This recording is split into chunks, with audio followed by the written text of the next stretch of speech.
트럼프가 중국을 향해 관세를 때렸을 때 전 세계는 중국이 곧 무릎 꿇을 거라 확신했습니다.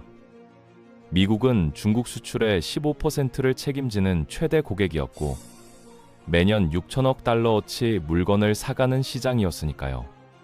누구나 그렇게 생각했죠. 그런데 중국은 예상을 뒤엎었습니다.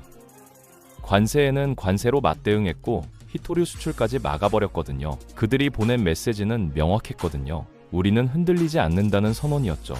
여기서 이상한 점이 하나 있습니다. 가장 큰 고객을 잃고도 어떻게 버티는 걸까요?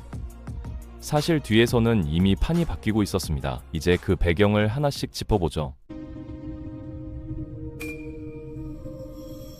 지난 10년 동안 중국은 조용히 경제의 구조 자체를 다시 설계했습니다. 소비가 아니라 투자에 올인한 거죠. 매년 국내 총생산 GDP의 40%를 투자에 쏟아부었는데 이건 다른 주요 국가들 평균의 거의 2배입니다. 결과는 놀라웠거든요. 비아디가 테슬라를 제치고 전기차 판매 1위에 올랐고 틱톡은 세계에서 가장 빠르게 성장하는 소셜미디어가 됐으며 중국 브랜드들은 곳곳에서 서방 기업들을 밀어내기 시작했습니다. 중국은 단순히 미국 없이 살아남으려는 게 아니었습니다.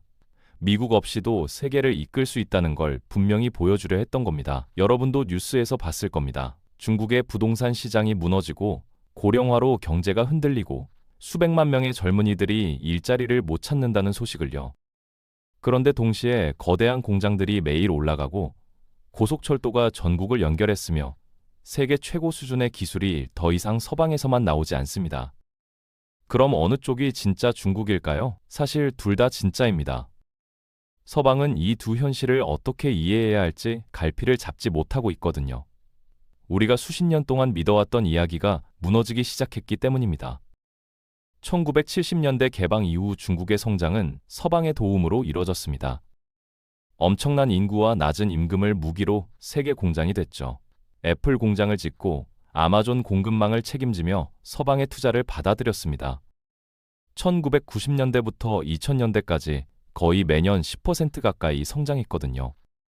방식은 간단했습니다. 중국이 만들고 미국이 사는 거였죠.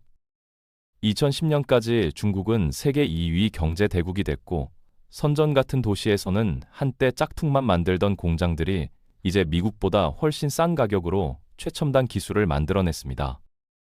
2018년까지 중국의 대미 무역 흑자는 4천억 달러를 넘어섰고 2001년부터 2017년까지 미국은 300만 개 이상의 제조업 일자리를 잃었거든요. 그중 상당수가 중국으로 넘어갔죠. 권위주의 국가가 세계 공급망을 이렇게 크게 좌우한다는 사실은 무시할 수 없는 위협이 됐습니다. 중국 기업들은 미국 시장에서 잘 나갔지만 미국 기업들은 중국 시장에서 같은 방식으로 성공할 수 없었거든요. 중국 정부가 자국 기업들에게 돈을 지원해서 물건을 더 싸게 만들게 하고 외국 기업들이 경쟁할 수 없게 만든다는 비난이 쏟아졌습니다. 트럼프가 2016년 중국과 맞서겠다고 공약하며 당선됐고 취임하자마자 수천억 달러어치 중국 제품에 관세를 매겼죠. 화웨이를 블랙리스트에 올리고 핵심 반도도 판매를 막았으며 첨단 반도체 접근을 제한했습니다. 이건 더 이상 무역만의 문제가 아니었거든요. 전략적 우위를 차지하기 위한 싸움이었습니다. 2025년 트럼프의 두 번째 임기가 시작되면서 갈등이 다시 불붙었습니다. 새로운 관세 물결이 발표됐는데 중국산 전기차, 태양광 장비, 배터리가 대상이었고 일부는 100%에 달했죠. 하지만 이번엔 뭔가 달랐습니다. 처음엔 중국이 조심스럽게 협상하고 타협하려 했거든요.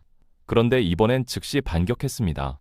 관세로 맞대응하고 히토류 수출을 금지하고 미국 기업들을 블랙리스트에 올렸죠. 이전과는 다른 중국이었습니다. 더 대담하고 더 자신감 넘치며 맞서 싸울 준비가 된 중국이었거든요. 서방에게 이건 경종이었습니다. 중국이 조용히 미국 없이도 돌아가는 경제를 만들어낸 건 아닐까요? 베이징은 세계가 의심하는 것을 정확히 알고 있습니다. 수출로 만들어진 거인은 세계가 물건을 사주지 않으면 살아남을 수 없다는 걸요. 그래서 지난 10년 동안 조용히 경제 구조를 바꿔왔습니다. 미국 수요에 의존하는 기계에서 스스로 돌아갈 수 있는 시스템으로 말이죠. 핵심에는 시진핑이 도입한 쌍순환 전략. 쉽게 말해 두 개의 바퀴로 경제를 돌리는 전략이 있습니다. 회복력이 있고 스스로 유지되며 서방에 훨씬 덜 노출된 경제를 만드는 청사진이죠. 첫 번째 바퀴인 내수 중심 경제는 국내 수요를 강화합니다.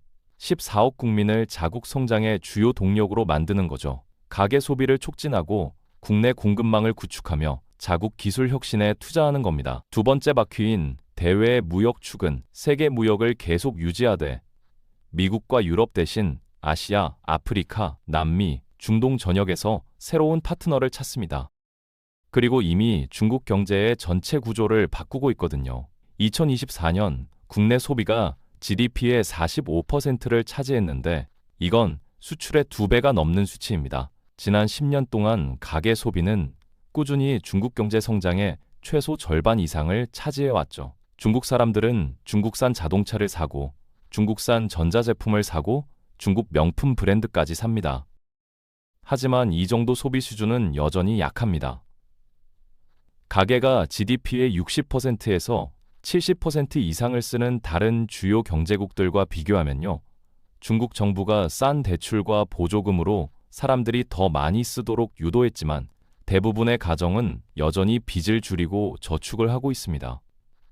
왜 그럴까요? 사회주의 국가임에도 실업수당이나 연금 지원 같은 안전망이 거의 없기 때문입니다. 중국은 GDP의 1% 미만을 안전망 프로그램에 쓰는데 이건 세계에서 가장 낮은 수준 중 하나거든요. 게다가 부동산 시장도 위기에 빠져 있습니다. 2019년 이후 부동산 가치 상승률은 계속 떨어지고 있고 작년보다 평균 4.5% 정도 싸졌죠. 출산율은 태어나는 사람보다 죽는 사람이 더 많을 정도로 떨어졌고 이게 계속되면 세계에서 가장 빠르게 고령화되고 줄어드는 노동 인구를 갖게 될 겁니다. 이런 상황이 많은 가정들로 하여금 의료비나 노후, 자녀 교육을 위해 저축하도록 압박하는 거죠. 그래서 국내 소비가 분명히 성장하고 있긴 하지만 아직 경제 전체를 완전히 장악하진 못했습니다. 중국 경제는 여전히 공장과 수출, 투자에 크게 의존하고 있거든요.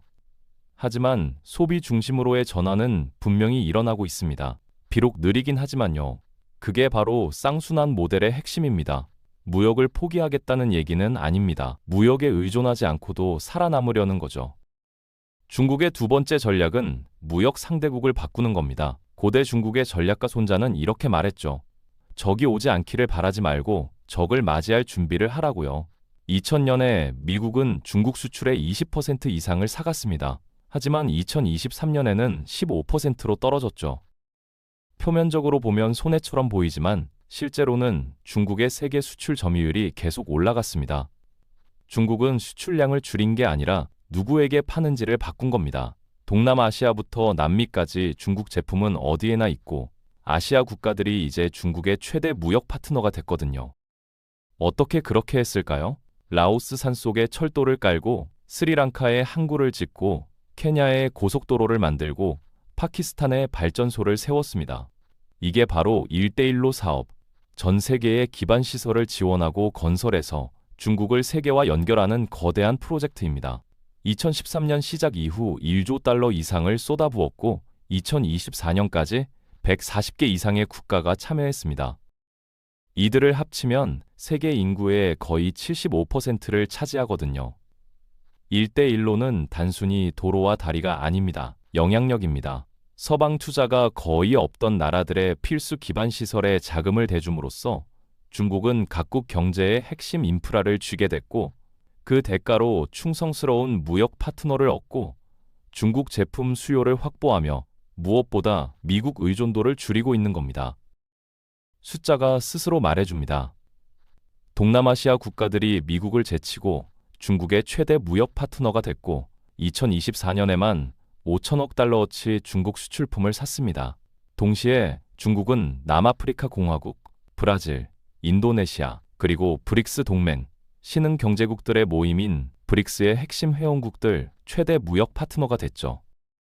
브릭스는 이제 전 세계 인구의 45%를 차지합니다. 미국은 여전히 중국에게 중요하고 그런 강력한 시장에서 벗어나는 건 분명 고통스럽습니다. 하지만 이런 변화는 중국이 점점 더 다양하고 성장하는 새로운 파트너 네트워크를 갖고 있다는 걸 보여주죠. 세 번째 전략은 더 흥미롭습니다. 중국은 소비자와 무역만으로는 충분하지 않다는 걸 알고 있거든요. 2018년 이후 연구 개발에 5천억 달러 이상을 쏟아부으며 독자적으로 생산하고 지구상에서 가장 진보된 기술들을 장악하려 하고 있습니다. 미국이 핵심 반도체 제조 장비 수출을 금지하고 화웨이를 제재로 겨냥했을 때 많은 이들이 중국의 야망이 꺾일 거라 생각했죠. 하지만 화웨이는 2023년에 자체 개발한 7나노미터 반도체를 공개하며 세계를 놀라게 했습니다. 국가의 엄청난 투자가 있었기에만 가능한 돌파구였거든요. 비아디는 테슬라를 제치고 세계 최대 전기차 제조사가 됐고 전 세계를 연결하는 4만 킬로미터 고속철도 네트워크를 완성했습니다. 이제 전 세계 공산품 중 3개 중 1개를 중국이 만들고 있죠. 더 흥미로운 건 중국이 시장이 필요로 하는 것보다 훨씬 더 많이 만들고 있다는 겁니다. 쓸 수 있는 것보다 더 많은 태양광 패널을, 팔 수 있는 것보다 더 많은 전기차를 만들고 있거든요. 서방은 이걸 과잉 생산 문제로 봤습니다. 하지만 중국 입장에선 전략적 무기가 된 셈입니다. 세계를 저렴한 물건으로 가득 채움으로써 유럽은 녹색 전압을 위해 중국산 태양광 패널이 필요해졌고 미국 전기차는 작동하려면 중국산 배터리가 필요하게 됐죠. 중국이 더 많이 만들수록 세계가 중국에 더 많이 의존하게 되는 겁니다.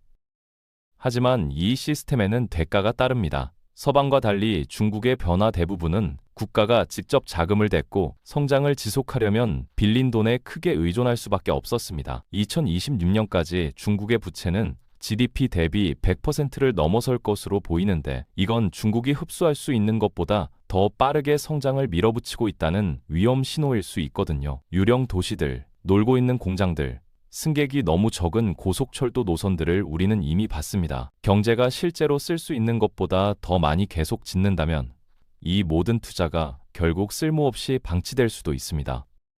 미중 관계는 더 이상 예전 같지 않습니다. 중국이 만들고 미국이 사던 조용한 상호 의존의 시대는 끝났죠. 어떤 면에서 중국은 더 이상 예전처럼 미국이 필요하지 않습니다. 새로운 공장을 짓고 새로운 무역 경로를 만들고 새로운 동맹을 맺었거든요. 자체 기술에 수조 달러를 쏟아붓고 자국 소비 시장을 키우며 어떤 폭풍이 와도 견딜 수 있도록 설계된 경제기계에 투자하고 있습니다. 하지만 그렇다고 중국이 손댈 수 없다는 뜻은 아닙니다. 자국 소비자들은 미국인들처럼 쓰지 않고 반도체 산업은 여전히 뒤처져 있으며 경제는 여전히 부동산 위기와 부진한 수요, 늘어나는 부채의 상처를 안고 있거든요. 중국이 하지 않는 건 후퇴입니다. 조용히 꾸준히 재건하고 있죠. 다른 뭔가를 만들고 있는 겁니다. 독립적으로 돌아가는 경제 시스템을요. 미국의 압박에 덜 노출되고 개발도상국 전역에 더 깊이 박힌 시스템 말입니다. 이건 더 이상 무역 전쟁이나 제재에 관한 것만이 아니기 때문입니다. 중국이 더 이상 미국의 규칙을 따르지 않는 세계에서 미국이 여전히 명령을 내릴 수 있느냐에 관한 거죠. 미국 중심의 세계화 시대는 사라지고 있습니다. 그리고 문제는 중국이 살아남을 수 있느냐가 아니라 나머지 세계가 어떻게 적응할 것인가입니다.